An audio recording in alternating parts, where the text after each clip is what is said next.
Well, hello folks. Welcome back to the channel after the polar. Well, this time it wasn't vortex. It was flash freeze, they said. And that's no doubt what you're going to see here in a minute. And also, we got pretty well wiped out in the greenhouse. But some things are coming back, you'll see here in a minute. But little Mr. Huxley, he's waving at you. Me not so little. He's getting really big. He's getting long. See that? But you'll see him in and out of here. But anyhow, the good, the bad, and the ugly. That's what this title of this video is going to be. Why is that? Well, we had the good. We had an excellent fall crop, as y'all seen before. And then we had the bad, which was the polar vortex, the flash freeze, whatever you're going to call it. Now this summer it was flash heat. And they wasn't lying about that. Whoever coined that, I agree with him. And the ugly. So honey, pan around through here. You don't have to, just pan around through there. This is the ugly. This is the aftermath. The spinach is going to make it. The parsley. Our cauliflower got toasted. Our peppers. So we got onion and garlic's gonna make it. It's pulling through. You can see right here, sissy sheet right here. And this is garlic we interplanted, and we put it around the edge of this tub for a reason, so we could plant radish in there. So now it's all toast. You can see I started digging this up. We're gonna plant potatoes in here pretty quick, because we're coming up on a period in the pre-spring that's really good in the greenhouse for planting root crops. Potatoes being one of those, if you want early potatoes. So what do you think would be 3 factors that would play into planting potatoes this time of year? Well, one's day length. And I want to ask you, I want you to comment on this. So which is it? Is it day length? Is it temperature, or is it the moon phase? So I'm not going to give this away right now. I want you to tell us what you think the key part of this is. But at any rate, so now part of the ugly, also, who would think at this time of the year we would have fire ants? Let me go right down there and you'll have to pull that pepper out of the way and show them that mound right there. Folks, that's fire ants in the middle of winter. What in the world? Who would have ever thought that? So that's one tub. Here's the second one. Let me dig in there and see if they're still there, and I think they are. Yep, there they are. They're coming out. They're coming out, and they've transferred into this stuff. Now look at them on that baseboard down there. You can see the dirt. Look at the winged ones. They're going to go ballistic. And we're going to show you how to solve that here in just a minute. Because we can't even plant potatoes with all these ants. Are those still in there? Where the lettuce? Yeah, there's a winged one right there. Yeah, look at them. They're all up and down. They're framing in here. Look at that, honey. Look at them. They're just going nuts. I think we're going to have early spring. Otherwise, why would these ants and insects, by the way, and I'm going to show you something else here in a minute so I can just validate this. And you won't believe it. I didn't believe it when I saw it. But we're going to show you here in a minute. Now, honey, pan down these carrots. Yeah, all that's toast. But look at the carrots. I went in here and topped them. You can see where I cut them off. But the crowns, as long as the crowns, and then here's some of our kohlrabi that we planted, and we thought it was going to be dead. But look, if that little crown survives, that thing will survive. And some of the kale, we think is going to make it. But anyhow, here's some more carrot. And there's some of the radish we had. This one's going to make it. We'll be able to eat that. Maybe this one. And the garlic looks great. It must have antifreeze in it, that's all I can say. And this is envy. this variety of carrot, and they're coming back out. So that's leek and onion in this tub. And leeks can take a lot of cold weather, but with that said, they were immature, and we thought we'd probably lose them maybe, but maybe not. We'll see. We'll see. And if we can pull that off, it's a good thing. So, with that said, here's what you do, guys. I have heard so many and saw and watched so many videos. Texas Prepper, he's down in Texas, and he had a video out. Are you getting that in the frame, honey, so I can see it?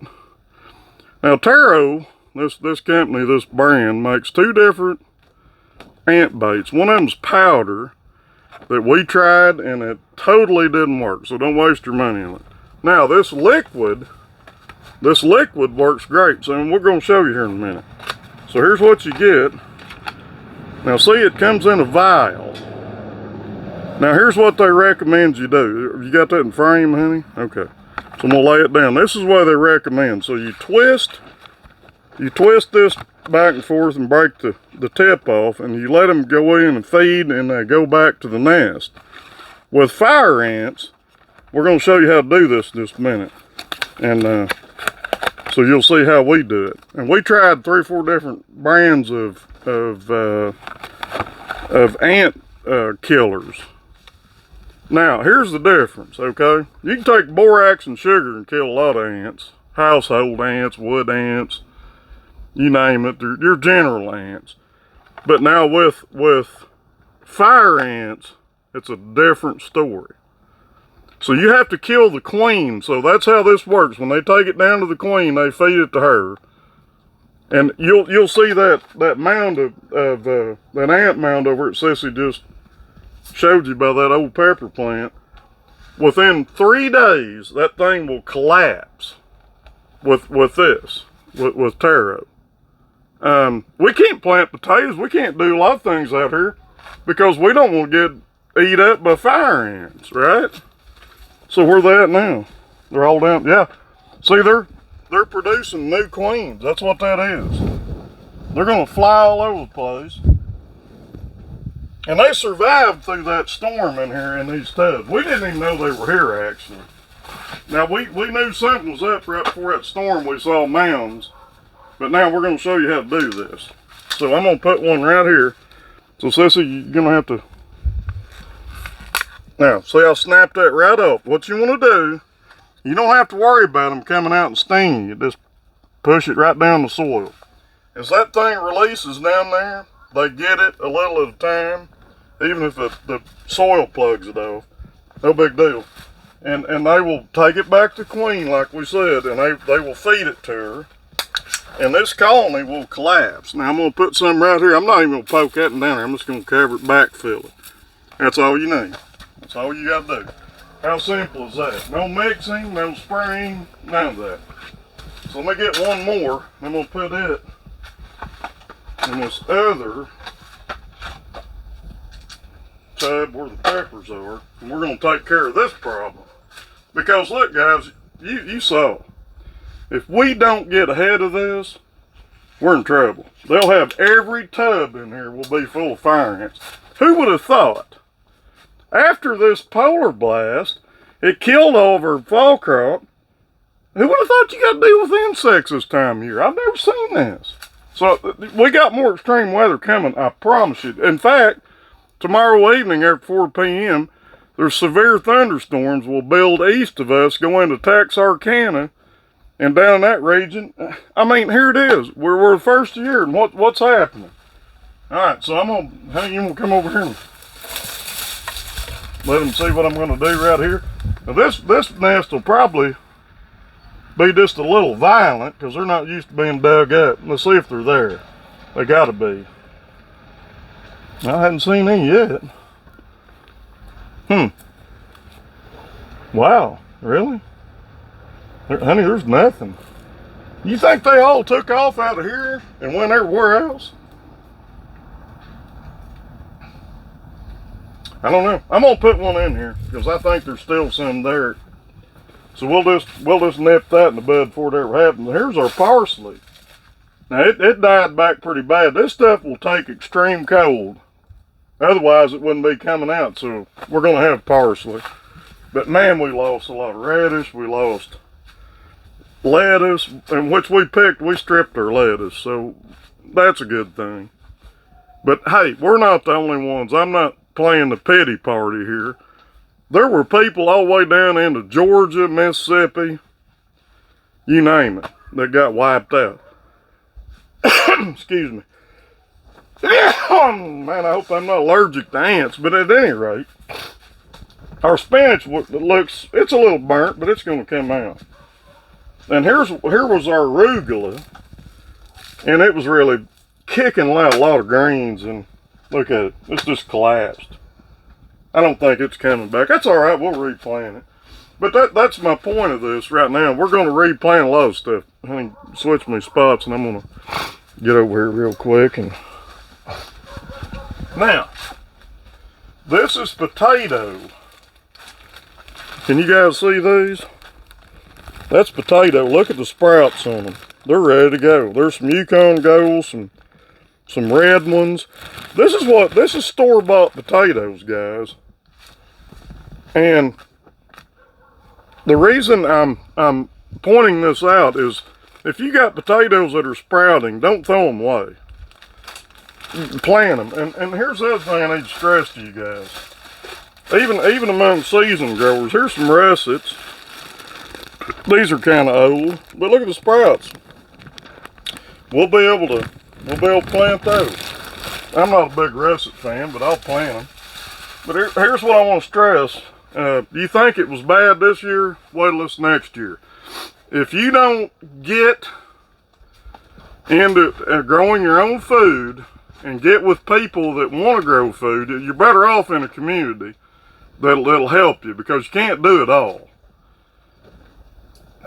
Look at how much vegetable prices has went up 60% this last year, and they're continuing to go up. Look, we can hunt, we can fish, we can forage, we can do a lot of things, but you need vegetables to go with this stuff to have a good balanced diet. Get seed. That's the main thing. Get your seed. Try to get some fertilizer ahead of time, whether that's natural or synthetic, whatever you can get. Because, look guys, it's going to get rough. This next year is going to be. Have you went to the store? Have you looked at the shelves? Walmart has one layer of meat. They usually stack them too deep. You know why? They're stretching inventory. They're not filling those shelves that full. We've seen this from multiple people that has reported this. Hey, it's getting bad. We've had 2 years back to back of failed wheat and corn crops. Guys, don't take this lightly. It's not like miraculously this year it's going to fix itself. No, it's not. It takes a year to a year and a half to cycle these. And so you want to be a farmer, do you? Guess how many hats you got to wear to be a farmer? I could sit here and name them off all day. You ever watch the recording that Paul Harvey did? God Made a Farmer? You might want to play that, because everything that man said in that video was pretty well true. My dad, he had people come to him for years and said, hey, how are you making a crop? Hey, we all failed and you're doing this. Well, my dad experimented. It's not wrong to experiment. It's not wrong to try something different. If you fail, you have to. Look, if it wasn't for the farmers in this country, the ranchers and the dairy people, where would we be? We'd be in real bad shape, and we're getting there real quick. The average age of a farmer is 63 years. Look guys, you can see what we're doing right here. It's not difficult. Instead of spending money on things that doesn't matter that much, and I'm not saying it doesn't matter. Look, I'm not telling you that you shouldn't spend money on things you enjoy. But look at what happened this Christmas. We were told things were really going to pick up. Boy, the economy's going to go stop. What happened? Fell flat, didn't it? Well, You know what I'd rather have? I'd rather have not just comfort and satisfaction to satisfy my own self desires or anyone else. People are oblivious to what's going to happen. They're not serious. Hey, look at last year. We had the summer from hell. Okay? It flashed, they called it flash heat. It was. Absolutely was. Now we had flash cold. Look, guys, we've had 2 out of 3 years. The last 2 out of 3 years, we've had a polar blast. It's not good. Now, let's contrast that with last summer, okay? Was that the worst you've ever seen? Let me add to that. No, Sissy will agree with me. 2010, 11, and 12, 3 years in a row, we had record heat and drought. We had cracks in our garden. I'm not kidding you. It was 6 inches wide, and I told Sissy, I said, hey, come here, I'm going to show you something. I poured a 5-gallon bucket of water down, and you could hear it run. It sounded like it went to the other side of the world. It just kept going. So last year was just 1 year. Are we going to get it again? Well, I don't know. Let's see. Let me show you this. Let me show you this. Right here he is. You see, Sissy, can you see that? Can you see that grasshopper? He's still moving, guys. See him? I just caught that. How does a grasshopper survive after a polar vortex, flash freeze, whatever you want to call it? There he is. I've caught a half a dozen of them this week. I've never seen this. Never seen grasshoppers. And the ants. I mean, we knew, we were told fire ants were coming. That's okay. Hey, the only good things they don't eat are vegetables. In fact, they may aerate the soil, but who can go in here and plant with those things in there? They're going to eat you alive. So we're going to get rid of them. Within 3 days of us putting those taro packs in, you'll see the dirt mound collapse. That's your signal that they're dead. So, guys, take this serious. This is not a game. It's, life as we know it is not going to continue on the same path that it was on. You're seeing it around the world. Europe, how bad is it over there? Well, let me tell you how bad it is. Just one instance. When you chop up park benches down the streets to get firewood to burn your fireplace or your stove, that's bad. We're going to see this on multiple levels. Argentina's collapsing. I don't know if they can keep that thing going or not. And this is all by design, by the way. Some of it is, not all of it. Some of it's due to the weather patterns. I could do a whole nother video on that, and I will. We'll do one. But hey, we're gonna have to go back to the old ways of doing things. We're not. It's not by choice. We're gonna be forced to do it. So I hope every one of you guys pay attention to this. It's not just me. There's multiple thousands of people that has put this out there. Some of them's got their channels blocked or locked up or, defunded, whatever you want to call it. We're not about getting funded. That's not what we're doing this channel for. The reason we're doing it is to try to help people. So you guys, good luck in the new year. 23 is going to be rough. Thanks for tuning in. Hit the thumbs up and like. And share this with people that you know it's going to help.